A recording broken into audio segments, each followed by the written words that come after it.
நான் பட்டாளத்துலேருந்து வரேன். எம்ஜிஆர் வந்து உயிர் எங்களுக்கு.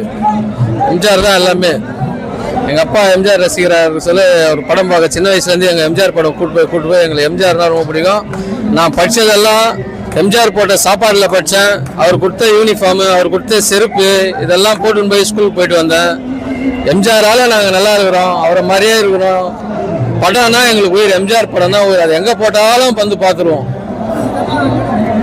எம்ஜிஆர்ன்றது ஒரு மனித தெய்வம். சினிமாவில் வந்து எத்தனையோ இயக்குநர்கள் இருந்தாலும் மூணாவது பட்சி சினிமாவே பல இயக்குநர்களை தன் கீழே வச்சிருந்தவர். ஒரு மிகப்பெரிய பிரம்மாண்டமான தொழில்நுட்பவாதி அவர்.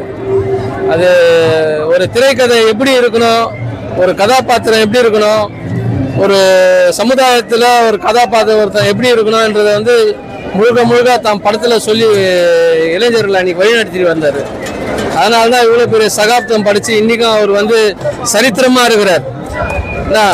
₹1 அதாவது 40 காசு டிக்கெட் இருக்க சொல்லவே வந்து இவ்வளோ பெரிய சரித்திரத்தை படித்தாங்க. இன்னைக்கு ₹500, ₹1000, ₹1200 டிக்கெட் வாங்கி 3வது ஷோக்கு ரசிகர்கள் இல்லை.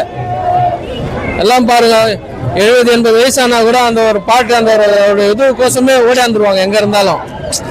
இது வந்து சினிமாவில் வந்து இது ஒரு மேஜிக் தான். பழைய படத்துக்கு எம்ஜிஆர் படத்துக்குன்னே இருக்கிற மேஜிக் தான் இது. இந்த மேஜிக்கை வந்து இனி யாராலுமே ஃபுல்ஃபில் பண்ண முடியாது.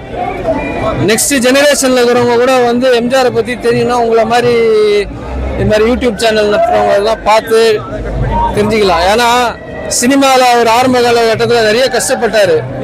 அதுக்கப்புறம் சினிமான்னு நேசித்து சினிமாவில் வர சொல்ல தனக்கான இடத்தை தக்க வச்சுக்கிறதுக்கு இன்னைக்கு அத்தனை உச்ச நட்சத்திரமா தயாரிப்பாளர்களை தங்க வீட்டு வாசலில் வர வைக்கிறதுக்கு காரணமே எம்ஜிஆர் தான்.